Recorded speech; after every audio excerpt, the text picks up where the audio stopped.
Hey, good afternoon everybody. Today I'm going to show you how to make a really easy side dish that goes pretty well with anything. It's called roasted garlic mashed potatoes.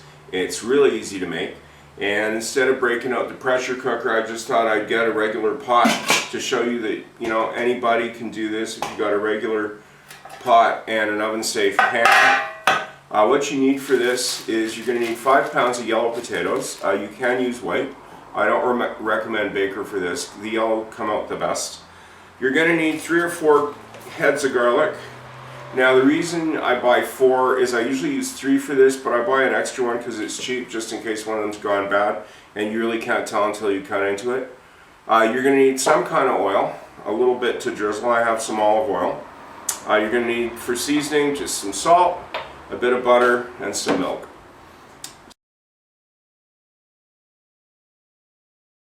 So first thing to do is get the garlic roasting. I got the oven turned on to 350 Fahrenheit, and it's still a little warm to cook, but hey, I got to do something, right? So what you do is preheat the oven to 350. So to get the garlic ready, just get a little cutting board and a paring knife, and get the garlic head on its side and cut off about that much all the way through it. Then what you do is just take a good look at it to make sure none of the cloves have gone bad, that there's no, rot or fungus or anything, and just put that in the pan. Then pick your next likeliest candidate. Like I said, that's why I buy spares, because it's so cheap and you don't want to have to go out to the store again. Okay, that one looks good as well. And this one, I don't know. Yeah, sure, why not?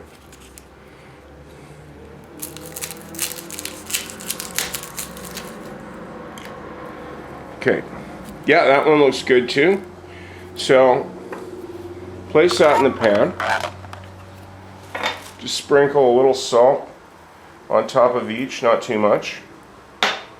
Get the olive oil. And drizzle some into the center of each one. You can use canola for this as well, no problem.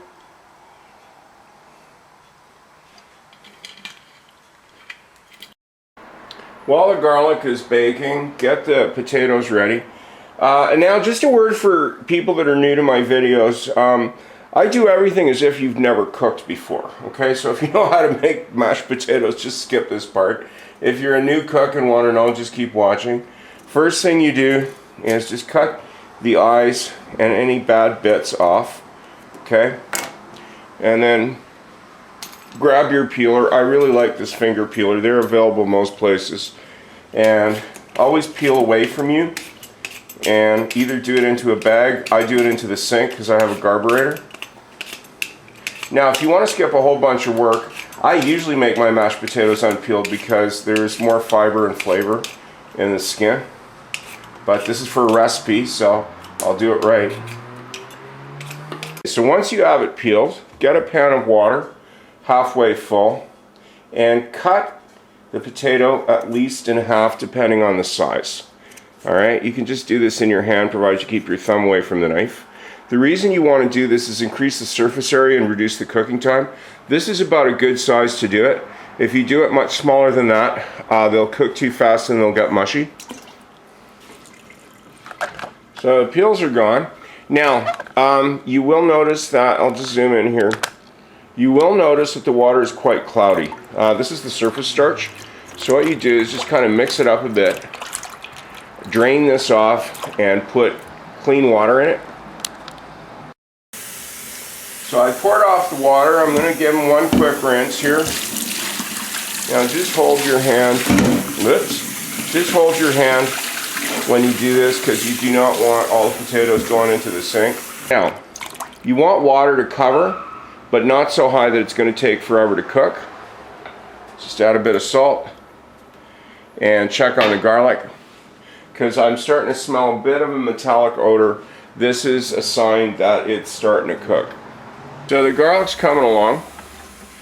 Now, I would be tempted under normal circumstances to get my pastry brush, But since the theme of today's recipe is to show you that anybody can make this, I'm just going to get like a good old cereal spoon and just baste the oil on top of them using that.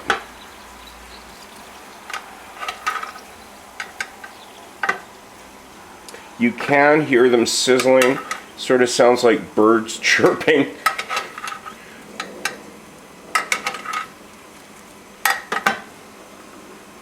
Okay, so that's looking nice. Put that back in the oven. The potatoes are just about to come to a boil. Now, if you're looking for time values, I did check the garlic at around 15 minutes.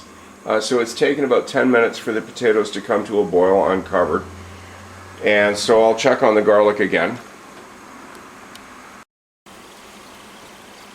Yeah, it's looking pretty good. I'm going to baste them with oil again.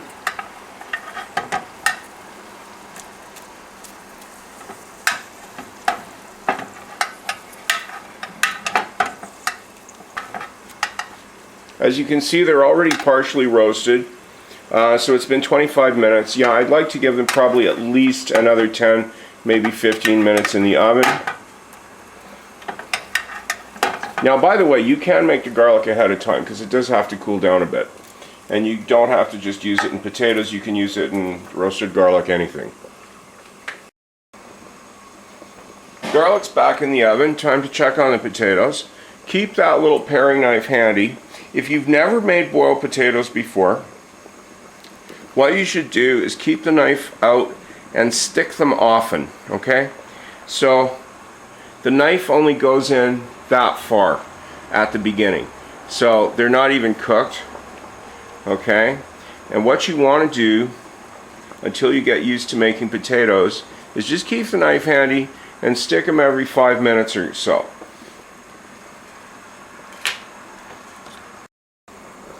So it's been another 5 minutes, time for another test. Now, this is why you do them by feel, because the knife goes in nearly all the way, but there's resistance. You can feel it when you stick it. When they're fully cooked, the knife should just slide right in. So stab a few of them just to get the feeling for it. Yeah, probably another 5 minutes or so and they should be just nice. The potatoes have been in for 20 minutes now, and yeah, the knife just goes right in. Okay, so they're going to be ready to mash. So I'll turn the heat off and just let that sit there for a minute and get the garlic out of the oven. So that's nicely roasted.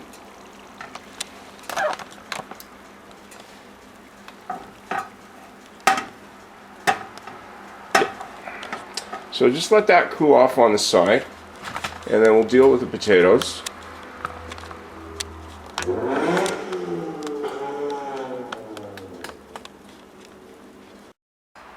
Well, I forgot to hit record, so let me walk you through the last bit. What I did is I got a bowl and fished the potatoes out with a strainer instead of using the colander, and then poured the hot water down the sink. Now, one tip that you should always remember, turn cold water on first when you're going to pour hot water down a sink to make sure the pipes don't crack. So the pot is still hot. Just get a spoon of butter, about that much, to taste. And put the potatoes back in.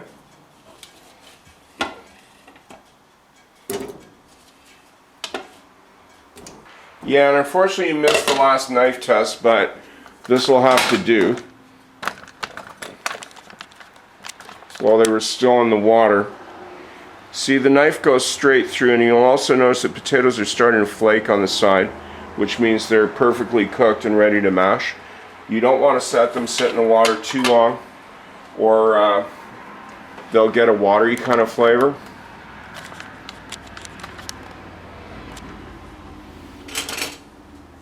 So I just use a plastic potato masher. You can use a glove if you want, if the pan is really hot that you've been boiling it in. And you might want to use 2 arms at the beginning and just kind of wiggle it back and forth to break the big pieces down before you start mashing them. If you don't do this, they'll skate around the bottom and may even pop out of the pot.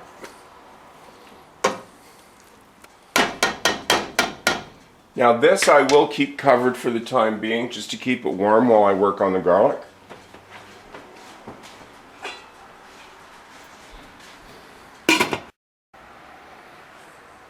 The garlic cools down fairly quickly. Now, if you're pressed for time, you can use a pair of tongs, okay? And yeah, no, that's pretty cool. So what you want to do is just gently wiggle the clove out with the knife. And I will get a nice zoom on that for you. Okay, and get another one.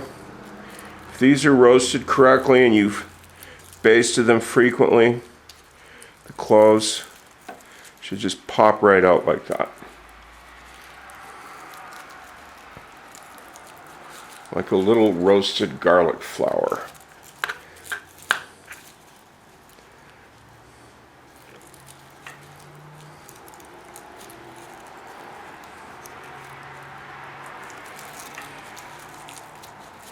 Yeah, so what you do is just get the knife down the side.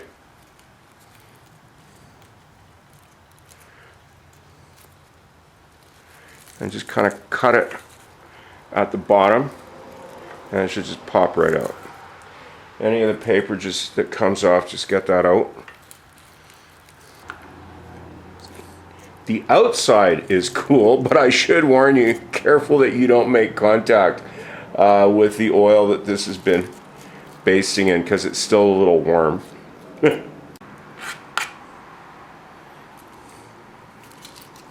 Okay, so that's about it.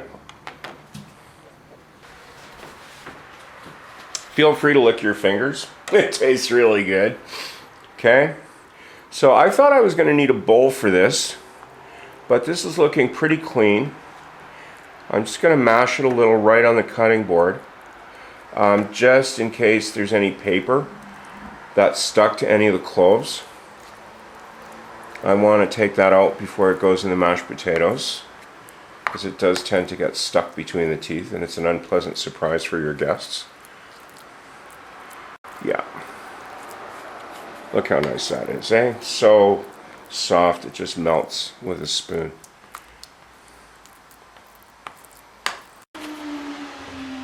So, get your garlic into the potatoes.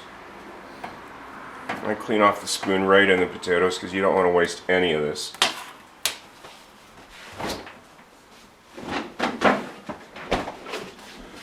Now, start with a splash of milk, because again, this is to taste, and you don't want it turning into soup.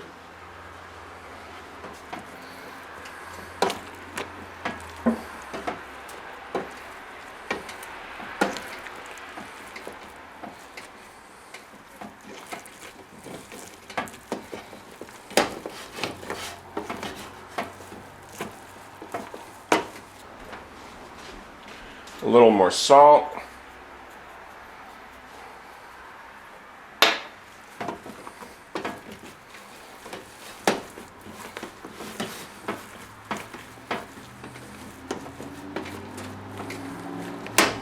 Still looking a little dry. So just a bit more, not too much.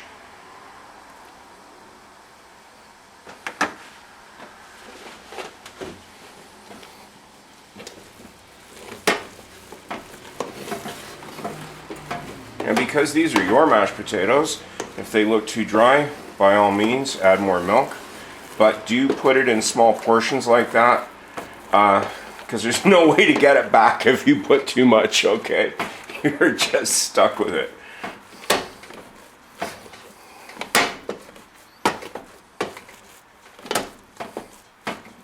So that looks pretty good.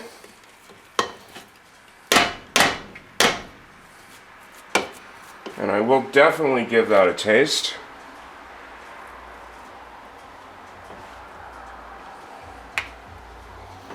Oh, that's nice.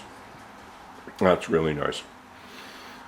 Okay, so there's my roasted garlic mashed potatoes. Simple enough, I think, for anybody to give a shot at this. And I do hope you try it, and I really hope to see you again. Thanks for watching.